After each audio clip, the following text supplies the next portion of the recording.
अब से कुछ देर बाद प्रधानमंत्री नरेंद्र मोदी की अध्यक्षता में केंद्रीय कैबिनेट की बैठक होगी, जिसमें एमएसपी, खरीफ फसलों के लिए एमएसपी यानी न्यूनतम समर्थन मूल्य बढ़ाने का ऐलान किया जा सकता है। आपको बता दें कि आज की बैठक में गेहूं, मटर, चना, सरसों और जौ वगैरह की एमएसपी बढ़ाने का फैसला हो सकता है। अरहर और उड़द पर सबसे अधिक बढ़ोतरी होने की संभावना है। एमएसपी पर कुल 5 से 10% की बढ़ोतरी हो सकती है। इससे पहले मोदी सरकार ने अक्टूबर 2023 में रबी की फसलों की एमएसपी को बढ़ाने का फैसला किया था। इस बार एमएसपी बढ़ाने से किसानों को अपनी उपज और अधिक कीमत पर बेचने का मौका मिलेगा और उनकी आमदनी बढ़ेगी। पीएम मोदी ने मंगलवार को ही वाराणसी से 9 करोड़ किसान परिवारों को किसानों के खातों में किसान सम्मान निधि की 17वीं किस्त जारी की थी। कल उस कार्यक्रम से उन्होंने ये कहा था कि किसान उनकी पहली प्रायोरिटी है और इसलिए सरकार बनने के बाद पहला फैसला भी यही हुआ कि किसान सम्मान निधि का जो 17वां किस्त है उसको जल्द से जल्द जारी किया जाए और कल उसे वाराणसी से जारी भी कर दिया गया। और आज कैबिनेट की दूसरी बैठक है, तीसरी प्रधानमंत्री की जो तीसरी बार प्रधानमंत्री बने हैं, यानी नरेंद्र मोदी जो तीसरी बार प्रधानमंत्री बने हैं, उसकी दूसरी कैबिनेट है और इसमें भी किसानों को लेकर बड़ा फैसला यानी एमएसपी बढ़ाने पर मुहर लग सकती है। कुमार गौरव, न्यूज़ 24 दिल्ली। तीसरी बार देश के प्रधानमंत्री बनने के बाद आज नरेंद्र मोदी पहली बार बिहार पहुंचे। राजगीर पहुंचकर नरेंद्र मोदी ने आज नालंदा विश्वविद्यालय के नए भवन का उद्घाटन किया। इस मौके पर बिहार के राज्यपाल और बिहार के मुख्यमंत्री मौजूद रहे। आज से करीब 800 साल पहले खिलजी ने पूरे नालंदा विश्वविद्यालय में आग लगा दिया था। विश्वविद्यालय खंडहर बन गया। अब फिर से विश्वविद्यालय का जीर्णोद्धार हुआ है। अभी 17 देश के करीब 400 छात्र एवं छात्राएं यहाँ पढ़ाई कर रहे हैं। आज इस मौके पर सभी 17 देशों के प्रतिनिधि उद्घाटन समारोह में मौजूद थे। प्रधानमंत्री ने विश्वविद्यालय के परिसर में महाबोधि वृक्ष लगाया है, जिसका अपना एक खास महत्व होता है। इस विश्वविद्यालय के अंदर जो लाइब्रेरी बन रहा है वह विश्व का सबसे बड़ा लाइब्रेरी माना जा रहा है, क्योंकि इस लाइब्रेरी में 3 लाख से ज्यादा किताब रखने की जगह होगी। नालंदा विश्वविद्यालय कई मायनों में काफी खास है। पहली बात यह है कि यह विश्वविद्यालय अंतर्राष्ट्रीय विश्वविद्यालय है और इसकी लागत जो है वह 1750 करोड़ की है और यह लगभग 450 एकड़ में फैली हुई है। कैमरामैन ऋषि के साथ सौरभ कुमार, नालंदा, न्यूज़ 24। शराब नीति घोटाला मामले में दिल्ली के मुख्यमंत्री अरविंद केजरीवाल इस वक्त तिहाड़ जेल में बंद हैं, जहां आज उनकी न्यायिक हिरासत खत्म हो रही थी और उसके बाद उन्हें वीडियो कॉन्फ्रेंसिंग के जरिए राउज एवेन्यू कोर्ट में पेश किया गया। अरविंद केजरीवाल के वकील की तरफ से यह मांग की गई कि उन्हें उनकी न्यायिक हिरासत अब न बढ़ाई जाए। वहीं ईडी की तरफ से उनकी न्यायिक हिरासत बढ़ाने की मांग कोर्ट की तरफ से की गई। ऐसे में राउज एवेन्यू कोर्ट ने 3 जुलाई तक अरविंद केजरीवाल की न्यायिक हिरासत बढ़ा दी है। ऐसे में अरविंद केजरीवाल की मुश्किलें कम होने का नाम नहीं ले रही हैं। वहीं 2 अन्य याचिकाएं राउज एवेन्यू कोर्ट में और दाखिल की गई हैं, जहां पर अरविंद केजरीवाल ने अपनी गिरफ्तारी को लेकर चैलेंज किया है और नियमित जमानत याचिका की मांग की है। ऐसे में देखना होगा कि क्या अरविंद केजरीवाल को आने वाले समय में राहत मिलती है राउज एवेन्यू कोर्ट से या नहीं। कैमरामैन अविनाश राणा के साथ दीपक दुबे, न्यूज़ 24 दिल्ली। देश की राजधानी दिल्ली में लगातार जल संकट गहराता जा रहा है। इसके लिए बीजेपी आम आदमी पार्टी के ऊपर लगातार हमलावर हो रही है। दरअसल भारतीय जनता पार्टी ने आज मटका फोड़ आंदोलन दिल्ली में किया है, जिसमें जो बीजेपी के कार्यकर्ता हैं और जो पदाधिकारी हैं दिल्ली जल बोर्ड के दफ्तर पहुंचे। दरअसल में दिल्ली के तमाम इलाकों में, चाहे वीवीआईपी हो चाहे स्लम एरिया हो, सभी में पानी की किल्लत लगातार बढ़ रही है। इसके लिए दिल्ली सरकार के पास अभी तक कोई ऐसा रूट मैप नहीं है जो इस समस्या से का समाधान निकाला जा सके। वहीं लगातार जो बीजेपी है वो आम आदमी पार्टी के ऊपर हमलावर हो रही है। साथ ही 2025 में होने वाले चुनावों को लेकर के पानी पर राजनीति भी जमकर हो रही है। कैमरा पर्सन विजय के साथ मैं यूसुफ, न्यूज़ 24 दिल्ली। हरियाणा के पूर्व मुख्यमंत्री चौधरी बंसीलाल की पुत्रवधू किरण चौधरी ने आखिर कांग्रेस का हाथ छोड़ दिया और भारतीय जनता पार्टी को आज विधिवत रूप से ज्वाइन कर लिया। कल उन्होंने अपना त्यागपत्र कांग्रेस के अध्यक्ष मल्लिकार्जुन खड़गे को भेज दिया था और अपने त्यागपत्र पर उन्होंने कांग्रेस लीडरशिप पर कई सवाल खड़े किए थे। आज किरण चौधरी और श्रुति चौधरी ने दिल्ली में भारतीय जनता पार्टी को ज्वाइन किया और इस मौके के ऊपर हरियाणा के मुख्यमंत्री नायब सिंह सैनी और हरियाणा के पूर्व मुख्यमंत्री मनोहर लाल खट्टर समेत भारतीय जनता पार्टी के दिग्गज नेता थे। और जो सूत्र भी बता रहे हैं कि आने वाले समय में समझा जा रहा है कि किरण चौधरी को भारतीय जनता पार्टी कोई अहम जिम्मेवारी प्रदेश में दे सकती है। फिलहाल अब सभी की नजरें किरण चौधरी की गतिविधियों के ऊपर लगी हुई है और यही कारण है कि किरण चौधरी ने अभी तक अपनी विधानसभा सदस्यता से रिजाइन नहीं किया। बेशक इस समय भी वो कांग्रेस की विधायक है। कैमरामैन गंभीर सिंह राणा के साथ विशाल न्यूज़ 24 चंडीगढ़। रुपौली विधानसभा की लड़ाई काफी दिलचस्प होने वाली है, क्योंकि रुपौली में विधानसभा का उपचुनाव आगामी 10 जुलाई को होने वाला है और सबसे पहले जदयू ने वहां से अपना उम्मीदवार कलाधर मंडल को उतारा है। लेकिन सामने अगर बात करें तो उनके सामने आरजेडी की उम्मीदवार होगी बीमा भारती, क्योंकि बीमा भारती ने लालू प्रसाद यादव से मुलाकात किया था और आरजेडी ने अपना टिकट और सिंबल जो है वह बीमा भारती को दे दिया है। निश्चित रूप से लड़ाई जो है वह काफी दिलचस्प होने वाली है। अब देखना यह होगा कि पप्पू यादव किसके तरफ होते हैं। निश्चित रूप से महागठबंधन में जो आपस की लड़ाई है वह रुपौली विधानसभा के अंदर दिखाई दे रही है।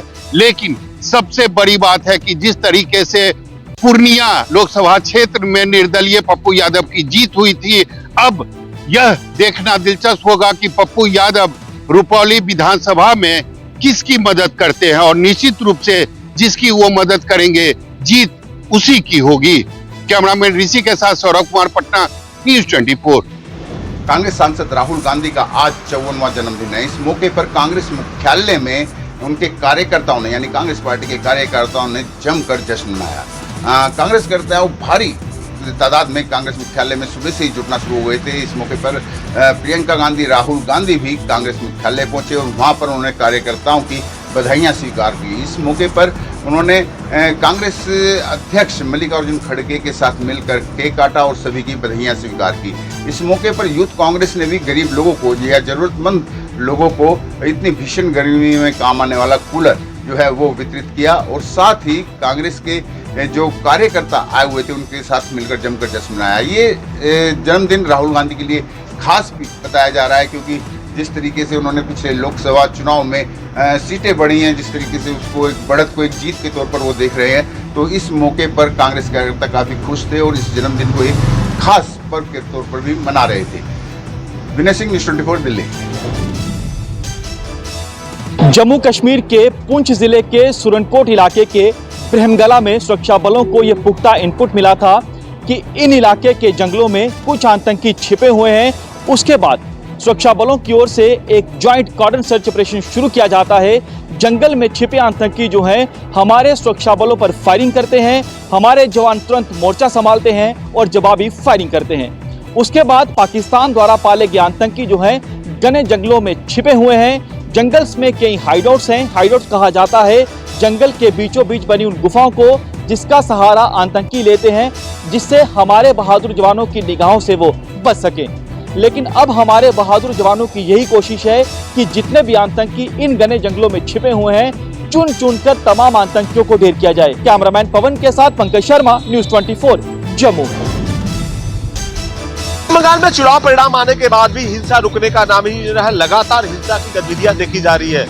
बांकुड़ा, पुरुलिया, मेदिनीपुर, उत्तर 24 परगना, दक्षिण 24 परगना और हावड़ा, हुगली तमाम जगहों पे हिंसा हो रही है, जिसको लेकर बीजेपी के जो कार्यकर्ता है उनका आरोप है उनके ऊपर में हमला किया जा रहा है। वो अपने घरों को छोड़कर यहाँ पे कोलकाता के मैसूरी भवन में आके रुके हुए हैं। तो इसको लेकर यहाँ पे दिल्ली से रविशंकर प्रसाद के नेतृत्व में बीजेपी की टीम पहुंची थी। पूरे पश्चिम बंगाल में दौरा किया है। हिंसाग्रस्त जो बीजेपी के कार्यकर्ता है उनसे मुलाकात किया है और मुलाकात के बाद आज दिल्ली रवाना होंगे। पूरी रिपोर्ट जेपी नड्डा को सौंपेंगे।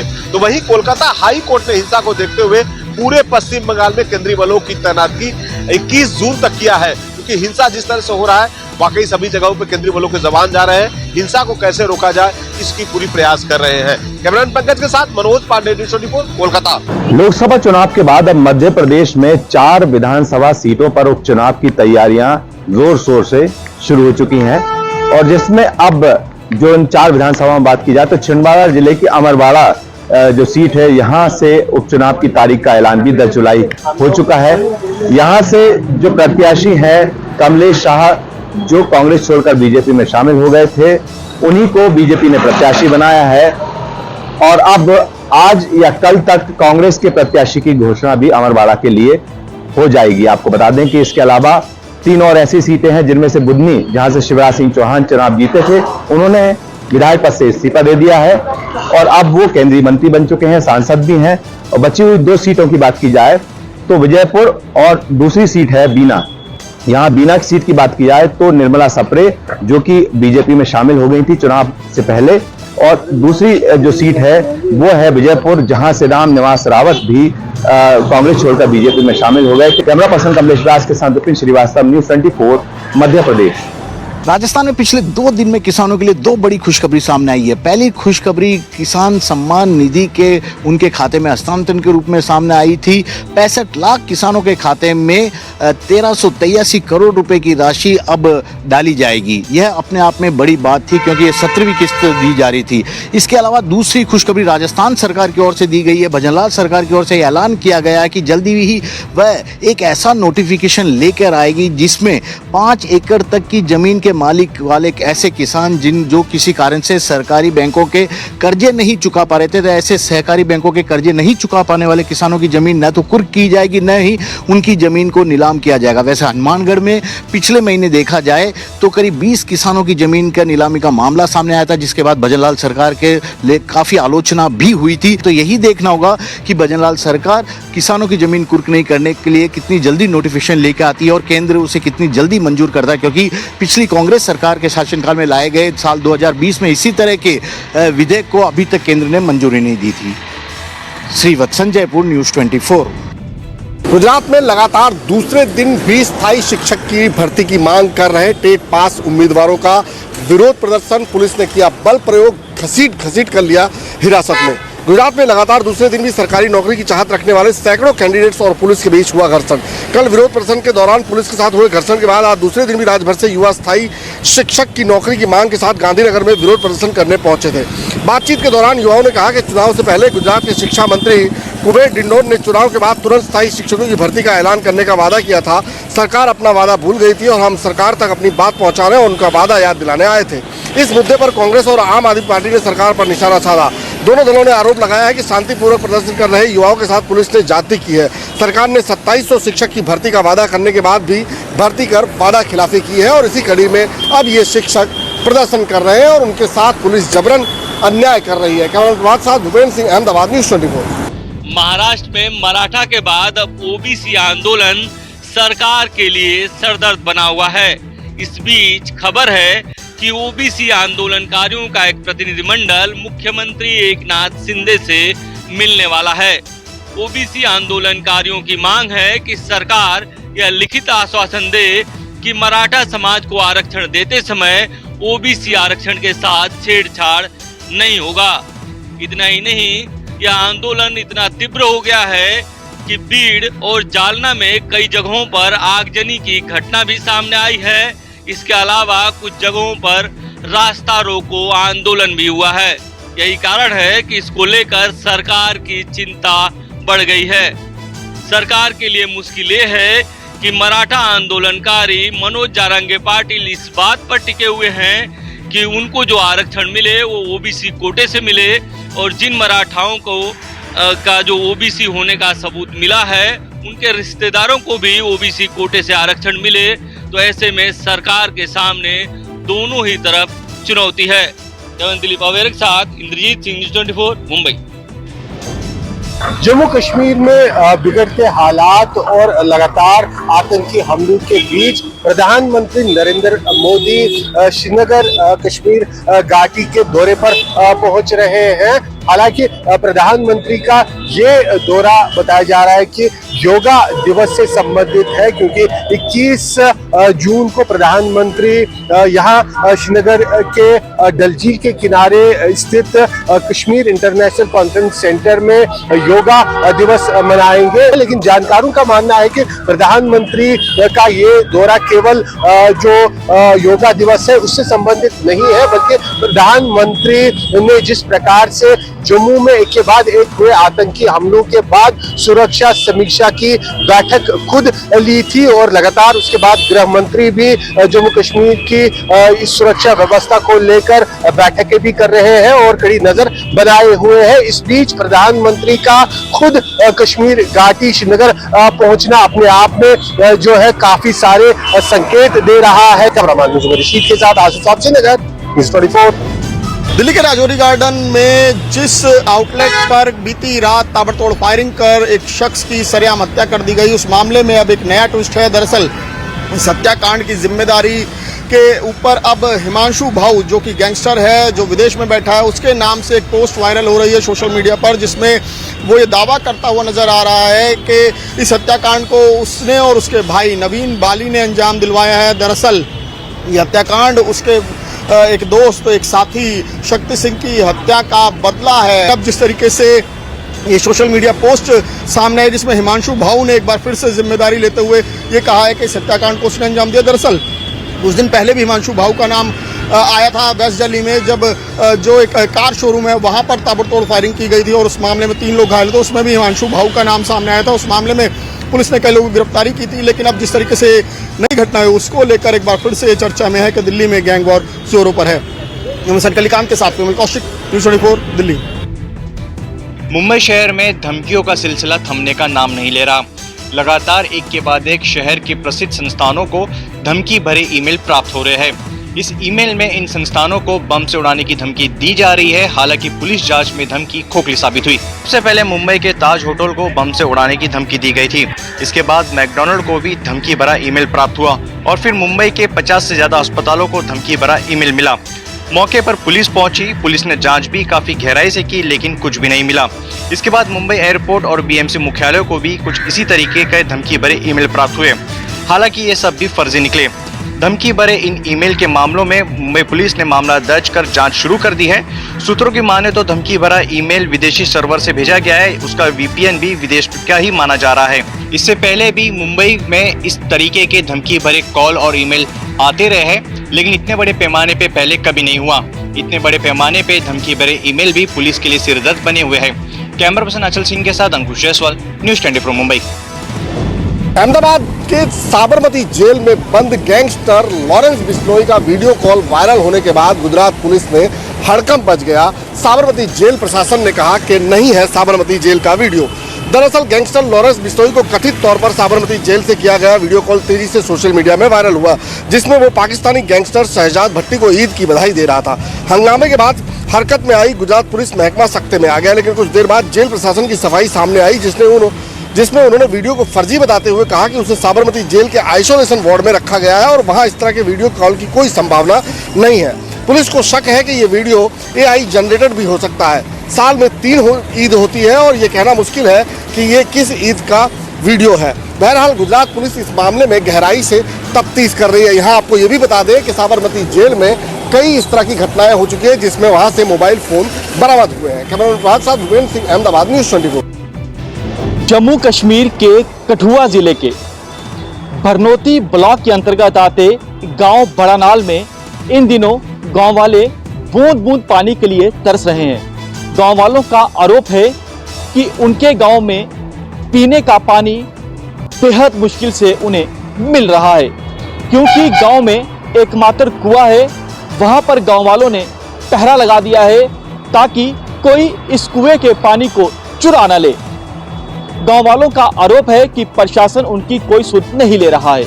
ऐसे में बड़ानाल के गांव वाले जो हैं वो बेहद ज्यादा परेशान हैं। इन गांव वालों का आरोप है कि जिनके घरों में पानी की टंकी बनी हुई है वहां पर तो प्रशासन जो है टैंकर के जरिए उन तक पानी पहुंचा रहा है, लेकिन बहुत सारे ऐसे गांव हैं यहाँ पर सड़क नहीं है, जिसकी वजह से टैंकर नहीं जा पाते हैं। ऐसे में उन्हें पीने के पानी के लिए कुएं पर निर्भर होना पड़ रहा है।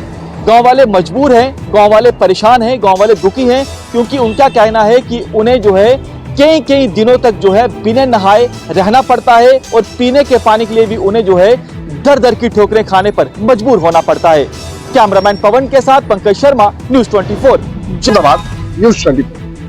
उत्तर प्रदेश में भीषण गर्मी और हीट वेव का कहर लगातार तीसरे दिन पारा 45 के पार। उत्तर प्रदेश में झुलसाती गर्मी जानलेवा हो गई है। प्रयागराज के शमशान घाटों पर शवों को लेकर आने वालों की भीड़ से रास्ता पैक हो गया। शवों को जलाने के लिए घाटों पर लंबी वेटिंग रही। पश्चिमी यूपी से लेकर अवध तक भीषण गर्मी पड़ रही है। मौसम विभाग ने आज भी 46 जिलों में हीट वेव और 30 जिलों में वार्म नाइट अलर्ट जारी किया है। बीते मंगलवार को प्रदेश में सबसे गर्म जिला औरैया रहा। तापमान 46.4 डिग्री सेल्सियस तक चला गया, जबकि अलीगढ़ रात का न्यूनतम पारा 33.4 डिग्री सेल्सियस चला गया, जो प्रदेश का सबसे अधिक तापमान है। वहीं मौसम विभाग की तरफ से राहत देने वाली खबर भी है। 23 जिलों में मौसम के बदलने के आसार हैं। बादलों की आवाजाही लगी रहेगी। कैमरा पर्सन मिंटू सिंह के साथ मनोज पांडे, लखनऊ न्यूज़ 24। दिल्ली एनसीआर समेत उत्तर भारत के कई राज्य इस वक्त लू के थपेड़ों के साथ साथ गर्मी को झेल रहे हैं। ऐसे में मौसम विभाग ने ये संभावना जताई है कि कुछ राज्यों में फौरी राहत मिल सकती है, जैसे कि दिल्ली एनसीआर में भी बादल लुका छुपी खेल रहे हैं। हालांकि मौसम विभाग ने कहा है कि ये लुका छुपी बहुत ज्यादा राहत नहीं देगी। कुछ इलाकों में हल्की फुल्की बारिश होगी, जिससे कि हल्के तापमान में गिरावट होगी, लेकिन ज्यादातर इलाकों में गर्मी बरकरार रहेगी। खासकर कि बिहार, उत्तर प्रदेश की बात की जाए तो वहां पर रेड अलर्ट जारी किया गया है। वहीं दिल्ली में अब ऑरेंज अलर्ट जारी किया गया है, क्योंकि यहां पर फौरी राहत हो सकती है। लेकिन साथ ही साथ और भी राज्य हैं जहां पर गर्मी अभी भी बरकरार है, और ऐसे में मानसून को लेकर यह कहा जा रहा है कि 30 जून से पहले किसी भी तरीके से मानसून उत्तर भारत में प्रवेश नहीं करेगा। हालांकि जिस तरीके से सदर्न राज्यों में मानसून ने दस्तक दी हुई है और नॉर्थ ईस्ट के कई राज्यों में दस्तक दी है, उससे यह अनुमान लगाया जा रहा है कि मानसून जो है वो देर सवेर दिल्ली एनसीआर को टच करेगा। लेकिन फिलहाल जिस तरीके से गर्मी पड़ रही है उसको लेकर के अभी भी अलर्ट जारी किया गया है, और ऐसे में ये कहा गया है कि अगर फौरी राहत के तौर पर हल्की फुल्की बारिश भी होती है तो भी गर्मी वही बरकरार रहेगी। 42 के आसपास तापमान रहेगा। ह्यूमिडिटी काफ़ी ज़्यादा बढ़ जाएगी, इससे और लोगों की परेशानी बढ़ सकती है। कैमरा पर्सन अभयनाथ के साथ पल्लवी झा, दिल्ली न्यूज़ 24।